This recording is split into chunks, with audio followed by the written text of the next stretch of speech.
The night in Coruscant was quiet, with the city lights shining through the windows of Padme's apartment. Anakin slept restlessly beside her, his mind immersed in visions that seemed more real than any dream. He saw the Jedi Council gathered, their expressions serious and distant as they denied him his title of master, disappointment burning in his chest like living fire. The scene changed quickly, and he was in Chancellor Palpatine's office, but something was terribly wrong. The man he considered a mentor, a friend, revealed his true face, his yellow eyes glowing with dark power as he proclaimed himself to be Darth Sidious, the Sith Lord the galaxy had been searching for years. Anakin felt his blood run cold as he watched Mace Windu confront Palpatine, lightsabers drawn, the fierce battle echoing off the walls of the office. Then the vision showed him arriving at that crucial moment, Windu asking him to remain in the council, away from the fight, but he disobeyed. Horror overwhelmed him as he saw his own hands, wielding his blue lightsaber, cutting off Mace Windu's hand, watching the Jedi Master fall through the window as Palpatine's lightning consumed him. The words Darth Vader echoed in his mind like a death sentence for everything he was. The vision continued relentlessly, showing scenes that tore his soul apart piece by piece. He saw himself marching through the Jedi Temple, his hood hiding his face as his red lightsaber glowed in the darkness, cutting through young Padawans who looked at him with eyes full of fear and confusion. Their small voices begging for mercy echoed in his ears, but that version of him showed no compassion, no sign of the Jedi he swore to be. The scene shifted to Mustafar, the volcanic planet where he saw Padme stepping off the ship, her face marked by sadness and disbelief. He watched her walk away from him, her voice trembling as she said she no longer recognized him, that he had become something monstrous. Then his own hands rose, and through the Force, he saw his fingers closing as Padme grabbed her throat, her frail body rising from the ground, her eyes wide with shock and pain. Guilt crushed him like a mountain as she collapsed unconscious, but it wasn't over yet. Obi-Wan appeared in his vision, his face a mask of sadness and determination as he ignited his blue lightsaber. The fight between master and apprentice was brutal, each blow laden with years of friendship and training, now turned to hatred and betrayal. Anakin saw the flames of Mustafar around them, the intense heat burning everything in its path. He saw the moment Obi-Wan gained the upper hand, leaping to higher ground, and then felt the excruciating pain as his own body was cut apart, his legs and remaining arms severed from his torso. The fire consumed him as he screamed in agony, the cries echoing through the Force. The next image showed him on an operating table, his body being rebuilt with metal and technology, a black mask being placed over his face. When the armor was complete, he rose like a nightmare figure, more machine than man, and then came the news that completed his destruction. Palpatine, now the Emperor, stood beside him and said with false compassion that Padme had died, that in his rage, he himself had killed her. The shock of this revelation pierced his heart like a cold blade, and he saw Darth Vader, what he would become, raise his mechanical fists high and let out a cry of pure anguish and hatred. The Force around him trembled with the power of that scream, medical equipment flew through the air, and in that moment, Anakin Skywalker died completely, leaving only the empty shell of Vader. It was then that Anakin himself, still in his real body, woke up screaming in the same way, his body covered in sweat, his hands clutching the sheets as if he were drowning. Padme woke up startled beside him, her eyes wide with concern as she touched his face, trying to calm him down. He pulled her into his arms tightly, burying his face in her hair, breathing in her scent as if it were the only thing keeping him anchored to reality. "Anakin, what's wrong? You're shaking," Padme said, her voice soft but full of concern as she held his face in her hands. He looked into her eyes, those brown eyes he loved more than anything in the galaxy, and felt tears threatening to fall. "It was just a nightmare, Padme, a terrible nightmare," he murmured, his voice hoarse with emotion. She stroked his hair, trying to comfort him, and he held her hands tightly, looking deep into her eyes. I promise with everything I am, that I will never let anything bad happen to you. I will protect you with my life, with my soul, with everything I have," he said, his voice laden with an intensity that made Padme shudder. She smiled softly, kissing his forehead, and murmured that it was all right, that it was just a dream, before nestling back into his arms. Anakin held her until her breathing calmed and she fell asleep again. But he couldn't close his eyes, the weight of those visions pressing on his chest. When he was sure Padme was fast asleep, he carefully got up and walked out onto the balcony, where he spent the entire night awake, looking out over the endless city of Coruscant, thinking about this dream that he knew, with absolute certainty through the Force, was a premonition of things to come. When the morning light finally flooded the apartment, Anakin was still on the balcony, but now he looked like a pale version of himself. His eyes were red and sunken, dark marks beneath them bearing witness to the sleepless night he had endured. Padme found him there when she woke up, and concern instantly washed over her face when she saw his state. She placed a hand on his shoulder, and he turned, trying to force a smile that didn't reach his eyes. The weight of the revelation had settled completely into his soul during those lonely hours of reflection. Palpatine, the man he trusted, who had guided and supported him when the Council rejected him, was Darth Sidious, the Sith Lord who orchestrated the war, who manipulated the Republic like a puppet master. The betrayal burned in his chest, but it was nothing compared to the horror of seeing himself, the Chosen One, becoming the instrument of the Jedi Order's destruction.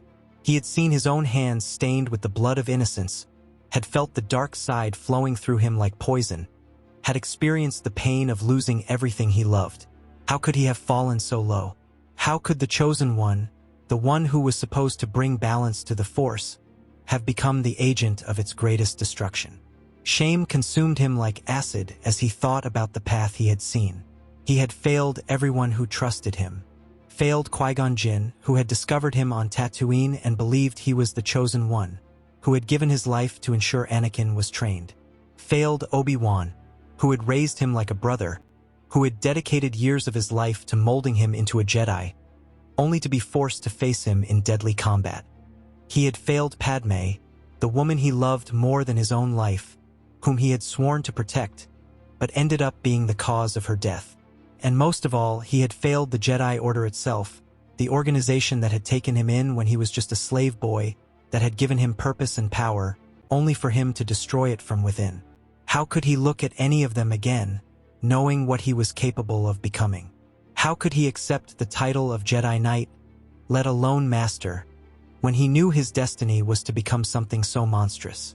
Doubt corroded his confidence like rust, causing him to question every choice he had made up to that point. Perhaps he was not worthy of the title of Chosen One. Perhaps the prophecy was wrong, or worse, perhaps bringing balance to the Force meant something different than everyone thought. Perhaps it meant destroying the Jedi so that the Force could start anew, a thought that filled him with horror. "Anakin, you need to rest. You haven't slept at all. I can see," Padme said softly, her hand caressing his face tenderly. He took her hand, pressing it against his heart, and looked into her eyes. In that moment, seeing her face illuminated by the morning light, his love for her so deep it hurt, something changed inside him. Yes, he had seen the future. He had witnessed the horrors that awaited on the path he was following. But that vision was not an inevitable sentence. It was a warning, a chance to change things before it was too late. The Force, in its infinite wisdom, had given him a rare gift, a second chance to do the right thing. How many people were given the chance to see their mistakes before they made them? How many could look into their future and consciously decide to take a different path? He was the Chosen One, and perhaps that meant he had the power not only to fall into darkness, but also to resist it, to make different choices, to be better than what he had seen. Renewed spirits began to flow through him like fresh water in a desert, washing away some of the darkness that had accumulated during the night. He pulled Padme into a tight embrace, kissing the top of her head, and murmured against her hair, "You're right. I'm fine now. Thank you for being here." She smiled, still worried, but accepted his words. As she pulled away, Anakin felt a steely determination form in his heart. He would not allow that future to become reality. He would not become Darth Vader. He would not betray his brothers. He would not harm the innocent, and above all, he would not lose Padme. But to prevent all that, he needed to be smarter, more careful than ever. It wasn't enough to simply have combat power with his lightsaber. He needed to use all the skills a Jedi possessed. Not only his prowess in battle, but also his intelligence, his strategy, his ability to sense through the Force and plan several steps ahead. Palpatine was a Sith Lord who had deceived the entire galaxy for over a decade, who had infiltrated the highest office of the Republic without anyone noticing. Attacking him directly, without preparation, would be the end of him. He needed to be absolutely certain that Palpatine was indeed a Sith. He needed concrete evidence that could be presented to the Council and the Senate, evidence that would make it impossible for the Sith Lord to escape or manipulate the situation to his advantage. Anakin spent the rest of that morning in deep reflection, meticulously planning every step he would need to take to change the dark future he had witnessed. 2 days later, Anakin met with Bail Organa at a discreet location, far from the prying eyes of the Senate and the Jedi Temple. The senator arrived with his usual calm demeanor, but his eyes showed surprise when Anakin requested the meeting with such urgency. They sat in a small private room in a cafe that Bail often used for discreet meetings, and Anakin double-checked with the Force to ensure that no one was watching or listening to them. Bail waited patiently, his hands clasped on the table, his expression showing that he understood something serious was happening. "Senator Organa, what I am about to tell you may seem impossible, but I need you to trust me and, above all, to keep this absolutely secret, even from Padme." Anakin began, his voice low but intense. He couldn't talk about the vision, so he wove his answer carefully, talking about suspicious patterns in Palpatine's behavior, about how every crisis seemed to benefit him. Bail didn't laugh or dismiss Anakin's words immediately, which was a relief. Instead, he leaned forward, his eyes narrowed in thought. "These are extraordinarily serious accusations, Anakin. If true, the implications would be catastrophic for the Republic," Bail said, his voice measured and careful. Anakin continued, explaining that he needed help investigating, that Bail had access to Senate archives and contacts that a Jedi could never reach. The senator was silent for a long moment, processing everything he had heard. Finally, he agreed to help, but warned that they would need to be extremely careful. Anakin mentioned that if Palpatine was indeed a Sith, there could be other plans in motion, perhaps something involving the Jedi or the clone army. Anything related to secret military orders would be crucial. Bail promised to investigate discreetly through his contacts in the Ministry of Defense. In the weeks that followed, Anakin embarked on one of the most difficult performances of his life. He began spending more time with Palpatine, seeking his advice, showing renewed interest in their conversations, leading the Chancellor to believe that his influence over the young Jedi was growing rather than waning. It was like walking a tightrope over an abyss, each conversation a test of his ability to lie, to pretend, to be someone he was not. Palpatine, for his part, seemed delighted with the renewed attention and began to speak more openly about topics he had previously only hinted at. He talked about the failure of the Republic, about how democracy was weak, about how sometimes order needed to be imposed by a strong hand. Anakin agreed on strategic points, asked questions that encouraged Palpatine to elaborate, and all the while kept a small recording device hidden in his clothes. At the same time, Bail was conducting his own investigation. Using his contacts in the Senate and intelligence circles, he began to unearth disturbing information. There were secret bank accounts linked to the Chancellor's office, fund transfers to unknown locations, meetings with shadowy figures that appeared in no official records. Even more alarming, Bail discovered vague references to something called Order 66 in highly classified military files, a directive that seemed to be hard-coded into the clones themselves, but whose exact purpose was obscured by layers of security. He reported his findings to Anakin in secret meetings, and together they began to piece together a puzzle that revealed a conspiracy of terrifying scale. Palpatine wasn't just fighting to maintain power, he was orchestrating the war itself, pitting both sides against each other. The final confirmation came 3 weeks into the investigation. Anakin had taken his conversations with Palpatine into new territory, expressing frustration with the Jedi Council, talking about how they kept him at arm's length, how they failed to recognize his true potential. Palpatine, sensing an opportunity, began to speak more openly about alternatives to the Jedi path, about how the dark side of the Force was not inherently evil, but simply misunderstood. The dark side of the Force is a path to many abilities some would consider unnatural, Palpatine said, his eyes shining with a glint of something ancient and dangerous. Anakin felt his heart race, but he kept his expression neutral, even curious. "What kind of abilities, Chancellor?" he asked, his voice carefully modulated. Palpatine smiled. "The power over life and death, Anakin. The power to save those you love from death." Anakin felt as if ice had been poured into his veins. These were almost exactly the same words he had heard in the vision, the bait Palpatine had used to turn him. He forced himself to lean forward, as if completely hooked. "Is that possible? The Jedi say it's impossible." Palpatine walked to the window. "The Jedi are fools, limited by their dogma. There was a Sith Lord named Darth Plagueis, my master, who was so powerful and wise that he could use the Force to influence the midichlorians to create life. He had such knowledge of the dark side that he could even prevent those he loved from dying." Anakin felt the recording device burning against his skin, capturing every word of this confession. "What happened to him?" Anakin asked. Palpatine turned, his smile cold. "He taught me everything he knew. Then, while he slept, I killed him. The moment of truth had arrived." Anakin rose slowly. "So you are a Sith Lord?" Palpatine did not deny it, instead smiling. "Yes, I am Darth Sidious. Join me, Anakin. Together we can rule the galaxy, and I can teach you how to save Padme." Anakin feigned confusion and hesitation, saying he needed to think, and left with the recorded confession, the irrefutable proof that would make it impossible to deny the truth. Over the next few days, Bail worked quickly, using all his contacts and resources to compile a comprehensive dossier on Palpatine's secret actions. He discovered more about Order 66, a coded order in all the clones that would force them to execute their Jedi generals the moment it was activated. He found financial connections between Palpatine and the Separatists, proving that he was literally funding both sides of the war. He uncovered secret communications that showed a plan to dissolve the Senate and establish an autocratic government. Each piece of evidence was carefully verified and documented, creating a case that was absolutely indisputable.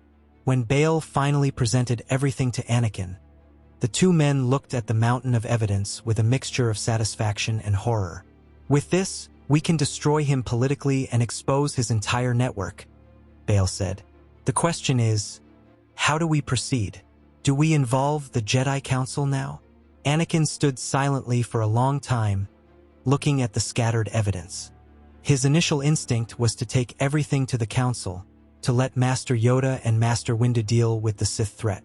But then he remembered the vision, remembered seeing Mace Windu confronting Palpatine, remembered how it had ended. Even with all this evidence, Palpatine was incredibly dangerous, a Sith Lord who had deceived the entire galaxy for decades. If the Council were to arrest him and something went wrong, if Palpatine managed to activate Order 66 before being detained, all the Jedi scattered across the galaxy would be executed by their own clones. It was too great a risk. Furthermore, there was the matter of his own mission as the Chosen One. The prophecy spoke of him bringing balance to the Force by destroying the Sith. That was not the Council's responsibility, it was his. "I will deal with Palpatine personally," Anakin said finally, his voice firm with determination. Bail looked at him with concern. "Anakin, he is a Sith Lord. You're talking about facing him alone." Anakin nodded. "I know what he's capable of, Senator, but I am the Chosen One. It is my destiny to face the Sith. If I involve the Council and something goes wrong during the arrest, Palpatine may activate Order 66 and all the Jedi will die. I can't risk that." He turned to Bail, his eyes burning with intensity. "Here's what we'll do. You'll get ready with all this evidence and the recording where Palpatine admits to being a Sith. If anything happens to me, if I don't return, or if you receive my signal, you expose everything to the Senate immediately. Make it public to the entire galaxy." Bail clearly didn't like the plan, but he could see that Anakin had made his decision.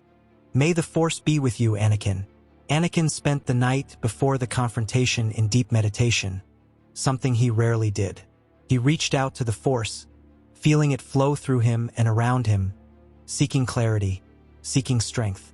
He thought about everything he had learned, all of Obi-Wan's lessons, all the skills he had mastered over the years. He thought about Padme, how his love for her had nearly destroyed him in the vision, but how it was now his greatest source of strength. He thought about the young Jedi he had seen die at his hands in the vision, and he vowed that he would never allow that to happen. When the sun rose over Coruscant, Anakin Skywalker was ready.